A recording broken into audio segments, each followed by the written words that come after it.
ouvir a voz do Salvador.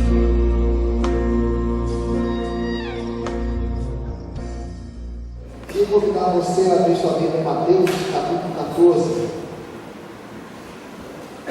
Mateus, capítulo 14. Lá em Paraná, nós estivemos meditando sobre família e evangelização. Foi um tempo muito rico que Deus nos deu. Sempre que tiver essas conversas, eu vou ficar convidando a igreja aqui. Nós estamos tendo um privilégio nos últimos anos da Igreja Presbiteriana no Brasil tem resolvido investir na região. Então, ao invés da gente ir para congressos lá, eles têm trazido os preletores aqui. Então, foi um tempo muito bom lá e a gente convida sempre para que os irmãos possam participar. Todos acharam? Mateus capítulo 14. Nós vamos continuar pensando esse ano, o tema nosso de oração, a oração sem cessar é o tema nosso.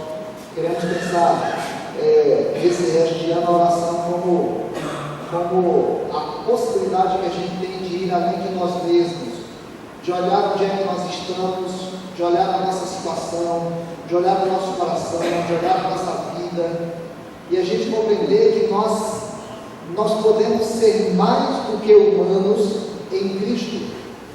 Se nós formos apenas aquilo que somos enquanto humanos, nós estaremos perdidos. O salmista diz assim, que se o Senhor não tivesse nos ajudado, nós teríamos sido engolidos pelas ondas, pelas águas. Então, é uma reflexão no nosso coração para a gente poder olhar para dentro e compreender que não temos possibilidade, irmãos. Por nós mesmos não temos possibilidades. É preciso que a gente compreenda todos os dias isso. Por nós mesmos não temos possibilidade.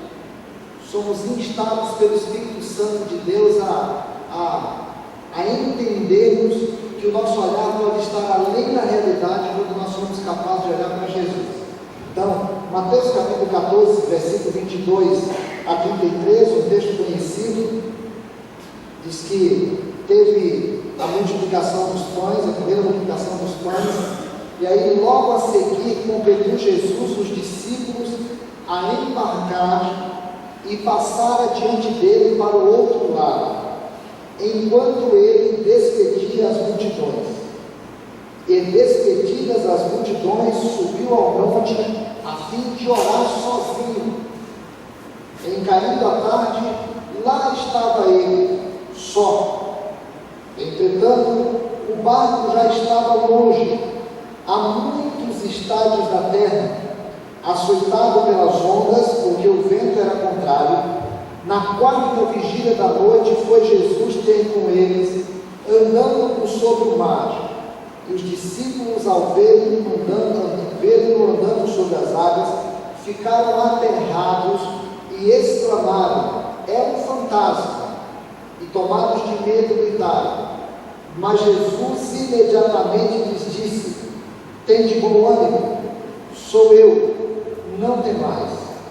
Respondendo-lhe Pedro disse: se és tu, Senhor, manda-me ter contigo por sobre as águas. E ele disse: venha. E Pedro, descendo do barco, andou por sobre as águas e foi ter com Jesus. Reparando, porém, na força do vento, teve medo. E começando a submergir, gritou: salva-me, Senhor. E prontamente Jesus, estendendo a mão, tomou-o e lhe disse: homem de pequena fé, por que duvidaste? Subindo ambos para o barco, cessou o vento, e os que estavam no barco o adoraram, dizendo: verdadeiramente és filho de Deus. Pai,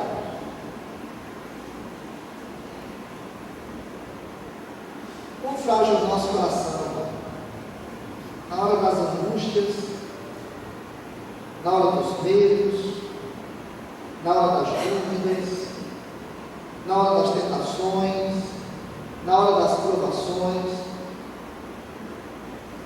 na hora em que as dificuldades se agigantam aos nossos olhos e o nosso coração se apequena diante delas. nesse instante nós nos sentimos diminuídos por nós mesmos, diminuídos pela realidade. E aí, Senhor, não sobra outra coisa a não ser dizer ao Senhor: Pai, salva-nos. Nós queremos nessa noite refletir sobre isso, Pai. Queremos pedir ao Espírito Santo do Senhor que torne cativo o nosso coração a essa palavra, a essa porção, e que um momento novo tome conta do nosso coração nessa noite, nós sejamos levados para além de nós mesmos. Mas mais do que isso, Pai, que essa teologia da providência soberana do Senhor seja aplicada em nosso coração. Que o nosso coração seja relembrado dessa palavra eterna, e que o Senhor possa nos firmar os passos, nos ajudar a caminhar em nome de Jesus. Amém. Eu estou ouvindo uma coisa diferente hoje do que eu ouvi está diferente aqui, não? Tem um retorno. Irmãos, eu brinquei até essa semana passada com os pastores que há 15 dias nós tivemos no último domingo do mês, a gente estava pegando o Efésios e estamos naquele texto de Efésios 6, e eu brinquei, eu fui falar mal do diabo, e o diabo criou tanta confusão na semana passada, que até brinquei com os pastores, eu brinquei com vocês, eu não vou pregar mais também não, vou falar só de Jesus, para evitar fadiga, né? Isso levantaram tantos problemas nesses dias, nas vidas de famílias da igreja. Nós pregamos isso no domingo, e tantas pessoas tiveram dificuldades nesses dias, as famílias passaram por problemas. Nós tivemos um jantar de casais maravilhoso, mas também teve dificuldades na hora de ajeitar as coisas em cima detalhes, famílias passando por provações as mais difíceis. E nós estávamos na sexta-feira em casa, trocados, já vivendo a turbulência de um problema que a gente está tendo de administrar, e estávamos trocados para sair, quando chegou uma senhora lá com aquela notícia de que o pai da Viviana, a criança que a gente ajudava a criar, tinha ido embora com ela. Isso virou um caos na casa naquela hora. A gente está lutando e tentando administrar essa situação, mas não é muito fácil. Ontem eu estava no culto lá em Paraná e queria gravar uma música lá que eu queria mostrar para os meninos aqui, não tinha espaço, eu fui procurar uma foto para pagar, e aí tinha uma foto linda dela, e abrindo um show lá no culto, e a gente fica pensando: meu Deus, a Bíblia diz que, eu sempre falo isso aqui, que a gente precisa se preparar, porque o dia da adversidade chega, o dia do problema chega, e eu quero sempre lembrar isso no nosso coração. Às vezes a gente é colocado diante de uma situação que você fala: meu Deus, como é que pode isso? Esses dias nós tivemos com algumas pessoas aqui da igreja passando por problemas tão terríveis, que você fica com o coração constrangido, que você fala: meu Deus, como é que vai fazer? O que essa pessoa pode fazer diante disso? Qual é a solução que ela tem diante desse problema tão grande? E aí é preciso que o nosso coração esteja muito claro dessas verdades que a palavra de Deus vai dizendo ao nosso coração. A gente precisa compreender que nós temos de nos alimentar dessa palavra mesmo, porque a luta vem, o problema vem, e nós não somos suficientes. Então eu queria meditar com vocês sobre quando é que a gente vive nos tempos das angústias humanas, quando a gente está vivendo essas angústias, quando a gente está vivendo esses problemas, quais são as coisas que acontecem? Primeiro, lembrar para nós que as tempestades vêm. Parece que era para ser programado para tudo ficar bem. Na hora que a gente olhar para o Fábio e a Débora e falar que eles vão se casar daqui a pouco tempo, a gente precisa dizer para eles: Fábio e Débora, vocês precisam se preparar porque as tempestades vêm. Na hora que a gente fala para o Caio, que o Caio vai para o seminário, o Caio precisa se preparar porque as tempestades vêm. Na hora que nós olhamos para um irmão que está abrindo uma empresa nova, e a gente diz: querido, se prepare, porque vem com pauleira, as tempestades vêm, elas sempre vêm. Talvez você esteja passando agora um momento muito difícil da tua vida, dúvidas as maiores, conflitos os maiores. É isso, meu irmão, é isso, minha irmã. As tempestades vêm. Jesus pegou os seus discípulos, estavam ali, tinha passado por um momento maravilhoso, agora pega, e o texto diz que ele coloca os seus discípulos no barco e manda mar adentro. Aquele lago que eles chamavam de mar, porque eles tinham uns 20 quilômetros de comprimento, tinha aí uns 11 quilômetros, dependendo do lugar de largura, e eles eram acostumados a atravessar aquele mar, mas era o finalzinho da tarde. Jesus coloca eles no barco e diz: moçada, vão, e eu encontro com vocês lá do outro lado. E a Bíblia diz que ele para e vai orar, sozinho. O texto diz que chegou o final da tarde e lá estava Jesus sozinho. Sempre me questionando para que Jesus orava. Para que Jesus orava? Se ele era o Deus encarnado, se ele era o próprio poderoso, para que ele orava? E aí, os discípulos vão para o outro lado, e eu sempre fico me perguntando: mas meu Deus, por que Jesus coloca aqueles discípulos no barco, sabendo que vem a tempestade? Irmãos, nós não sabemos de qual tempestade nós fomos livres quando a tempestade veio. A gente precisa aprender a confiar em Deus. A gente precisa aprender a confiar na soberania de Deus. A gente precisa aprender a confiar que Deus está cuidando dos processos. Nós precisamos compreender que quando alguma tempestade vem, nós somos libertos de outra maior. Por que Jesus se livra da multidão? A multidão gostava de ficar com Jesus. A multidão cansava Jesus. A multidão queria milagre. Mas a multidão, a Bíblia diz que a multidão queria fazer Jesus rei. E Jesus estava livrando aqueles discípulos daquela situação de moçada, o seguinte: vai para o outro lado. E aí, no meio do mar, o texto de Mateus diz que há muitos estádios. O texto de João diz que ele estava entre 25 e 30 estádios. Se cada estádio tinha aí a média de 180 metros, então nós estamos falando que eles estavam entre 4,5 e 5,5 km, de 9 que eles tinham que viajar. E portanto eles estavam literalmente no meio do lago, no meio do mar. Ali era um lugar mais baixo do que o mar Mediterrâneo, passava um vento frio que batia com o vento quente, e a onda era empurrada sobre eles, porque o texto diz que eles estavam navegando e as ondas eram contrárias a eles, o vento era contrário a eles, aliás, o vento era contrário a eles, e eles tinham que encarar aquela tempestade, passaram pelo desespero. E aí a gente pergunta: por que Jesus permitiu? Jesus não sabia que teria tempestade? Por que Jesus os colocou no barco e deixou que eles fossem sozinhos para o outro lado? Sabe aquelas vezes, irmãos, que a gente para perguntar: por quê? Por que Deus permitiu isso? Por que a nossa filha foi levada, nossa filha? Por que aconteceu isso na tua família? Por que aconteceu isso na casa de não sei quem? Por quê? Por quê? Por quê? Nós somos especialistas em ficar perguntando por quê. Por que eu estou passando por essa tempestade nesse tempo da minha vida? Por quê? Eu não sei por quê, mas eu sei para quê. Para que eu saia de onde estou e seja levado para uma outra realidade muito melhor. Essa que é a questão. Na hora que eles estavam no barco, a tempestade tomava conta da vida deles. Jesus estava orando lá no outro lugar, e aí a história começa a se ligar, porque enquanto Jesus orava por eles, eles passavam pela tempestade.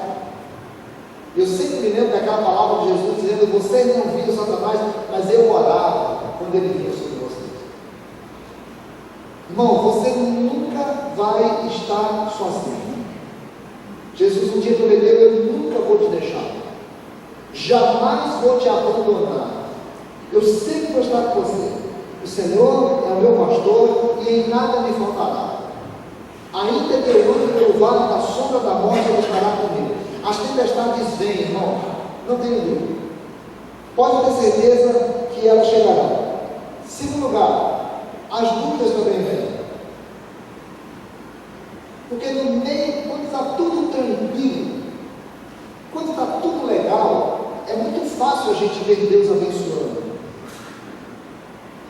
Quando está tudo funcionando bem, é muito fácil a gente chegar aqui na igreja, a gente parar e fazer aqueles momentos que às vezes eu falo assim, a gente agradece a Deus por quê? E nós falamos pelo aniversário, a gente agradece porque comprou a casa, a gente agradece porque o filho arrumou um emprego, a gente agradece porque passou no vestibular, a gente agradece por um monte de coisa, é muito fácil a gente perceber. Agora, ser capaz de perceber Jesus no meio da tempestade, aí é querer demais. Porque parece que Jesus e tempestade são duas coisas que não combinam uma com a outra. Porque a presença de Jesus para nós é quase como se fosse garantia de bem-estar absoluto. Se eu sou cristão, eu tenho que estar tudo bem.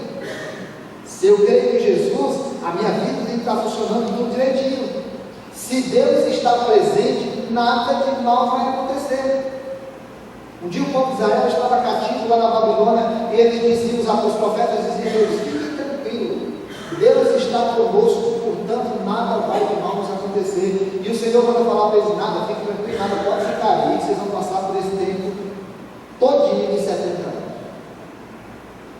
Irmãos, às vezes tempestade na nossa vida e presença de Jesus parece que são duas coisas antagônicas, mas às vezes elas fazem parte juntas. No meio daquela tempestade, aparece um homem andando, é a quarta vigília da noite. A primeira vigília normalmente ia da meia-noite, das 6 às 9 da tarde, à noite. A segunda vigília ia das 9 até 0 horas. A terceira vigília ia das 0 horas até as 3 horas. E a quarta vigília iria das 3 horas até as 6. Portanto, nós estamos falando que era de madrugadinha. Estava escuro. Vento contrário. Eles ainda estavam na metade da viagem. Ondas batendo contra o barquinho deles e eles com medo. E de repente, no meio da escuridão, talvez com alguma luzinha da lua, sei lá o que, eles veem alguém andando sobre as águas. Não dá para entender isso.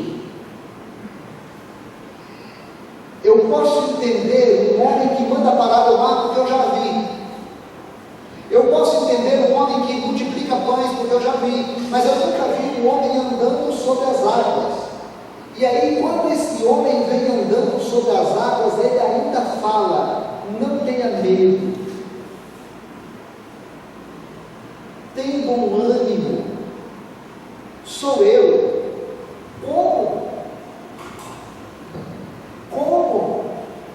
Como não vai ter medo? Numa situação dessa, como não ter medo? Como eu vou ter bom ânimo? A coisa lá em casa está feia, pastor. A coisa lá em casa está feia. Esses dias eu tive vontade de matar. Meu irmão falou para mim. Esses dias eu tive vontade de matar. Mas eu já vi gente também dizer essa semana, esses dias eu tive vontade de morrer. Nessas 2 semanas, por conta do meu papel na cidade, por ser conhecido como psicólogo, o que tem de gente ligando para falar que está precisando falar comigo, porque está com muito problema. E se a gente for contar o tanto de tempestade que vai passando por aqui, tempestade que vai passando por lá, tempestade que vai passando na vida do outro, como é que a gente pode parar para perceber que Jesus está presente?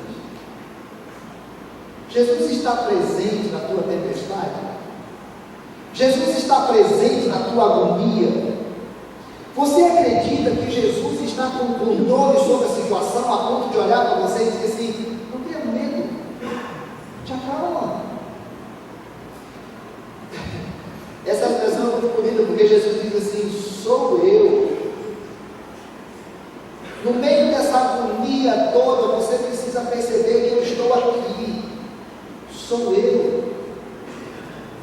Meu irmão, minha irmã, se você em algum dia achar que Jesus pode não estar presente com você em algum instante, vá orar antes que a tempestade chegue. Vá pedir ao Senhor, vai derramar o seu coraçãozinho diante do Senhor, para você poder confiar no Senhor, e na hora que a tempestade estiver acontecendo, se aparecer algum fantasma, alguma coisa inexplicável, é preciso que você aprenda a olhar e entender: Jesus está presente. Porque dúvida vem.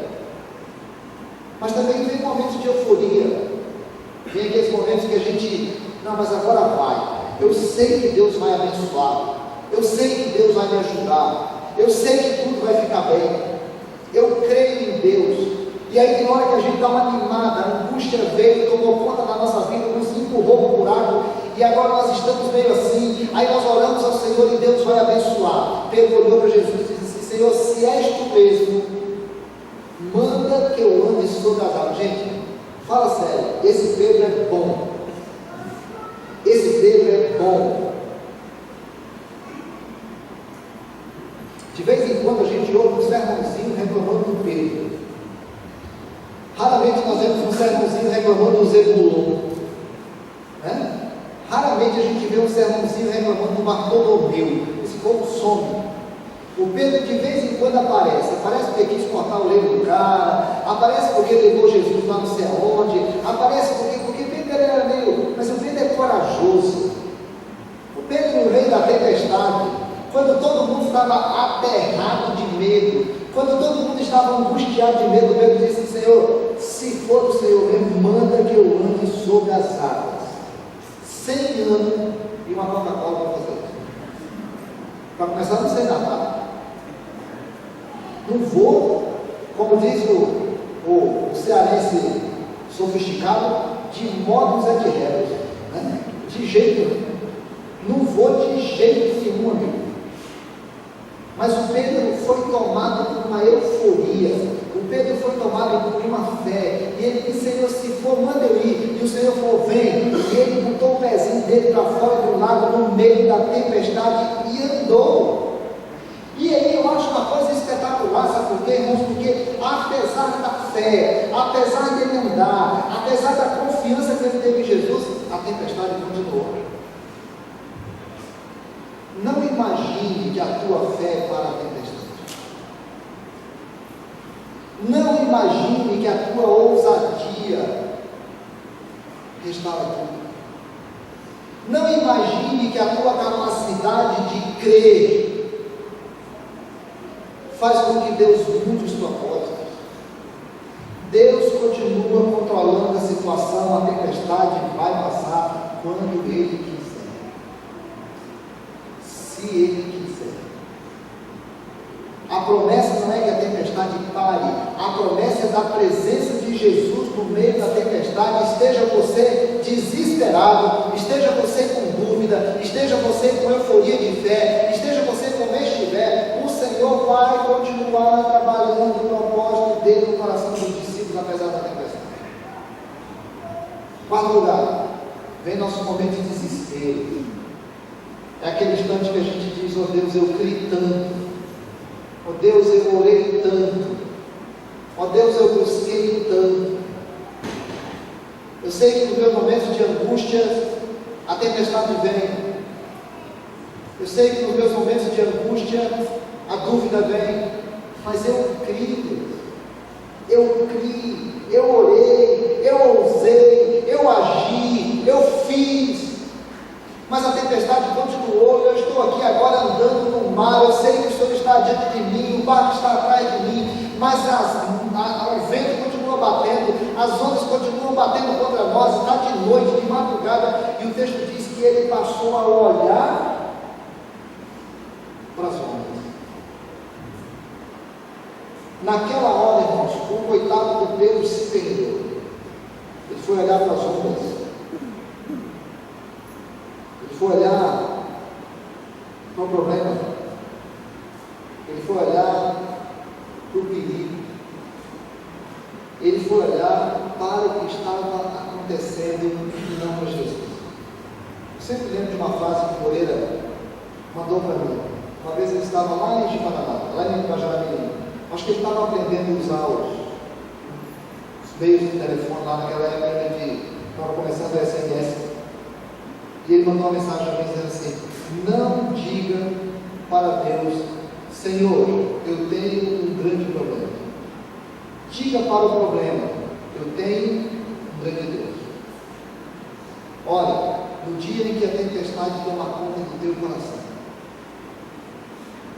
ou se a tempestade já estiver tomando conta do teu coração, no dia que você vir uma situação horrível acontecendo, se você focar o olho no problema, você vai experimentar desespero. Às vezes eu fico pensando, meu Deus, o que está acontecendo com a Viviana agora? A gente sabe que eles estão tentando entrar aqui pela América Central para tentar chegar ao México, para tentar entrar nos Estados Unidos. As histórias dessas travessias são as mais horríveis. Como a criança de 2 anos, sem mãe.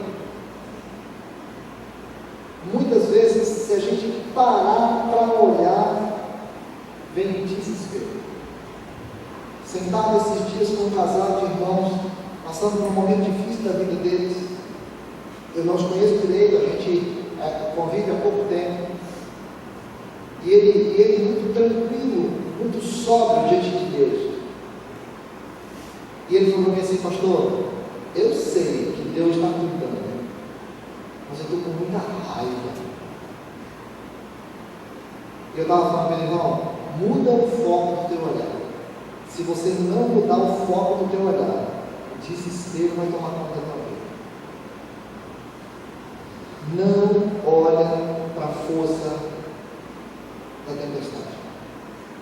Olhe para quem está diante de você, que é Jesus dizendo, não temas, tem bom ânimo, sou eu.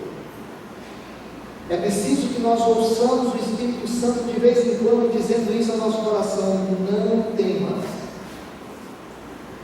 tem bom ânimo, sou eu. E apesar da tempestade, e apesar da dúvida, e apesar da euforia, e apesar do desespero, o Senhor vem. Irmãos, o Senhor vem. Deus não vai te abandonar. Deus não vai te deixar. Deus não vai deixar de ouvir o teu clamor. Por isso que a oração é essa realidade que nos tira de onde estamos e nos coloca numa situação muito além daquela que nós somos e daquela que nós estamos. Deus não vai te deixar. De maneira alguma te deixarei, nunca, jamais te abandonarei. Eu é que sei que pensamentos têm a vosso respeito, pensamentos de paz e não de mal. Fica tranquilo, cara. Tem bom ânimo. Eu não vou te deixar. Agora, irmãos, é preciso que a gente tome posse disso, para a gente perguntar, eu creio nisso. Eu creio que Deus tem controle sobre as situações e que Deus vai dirigir as situações e que ainda que a história passa e que ainda que aconteça alguma coisa que eu não estou entendendo e que ainda que aconteça alguma coisa que eu não veja, Deus está no controle e eu vou aprender a confiar. Se eu acreditar nisso, eu vou fazer o clamor do apóstolo Pedro 13, quando ele diz assim, salva-me, Senhor. Deus, eu estou aqui agora desesperado. O que eu quero agora é que o Senhor me salve. E a expressão salva aqui é essa mesmo. É essa, me tira dessa situação de perigo. Me tira dessa situação de desespero. Me tira da condição que estou agora, Senhor, salva-me. E o texto diz que Jesus foi lá e estendeu-lhe a mão. Eu acho isso tão bonito. Tem uma outra expressão que o apóstolo Paulo disse lá em Timóteo, que ele estava se sentindo sozinho, abandonado pelos seus amigos, largado. E ele diz assim, mas o Senhor me assistiu. A palavra assistiu é, o Senhor sentou do meu lado e cuidou de mim. Eu estava afundando naquela tempestade, mas o Senhor chegou lá e estendeu a mão e me tirou da água e me colocou no barco e o vento parou e a tempestade cessou, mas o Senhor me estendeu a mão.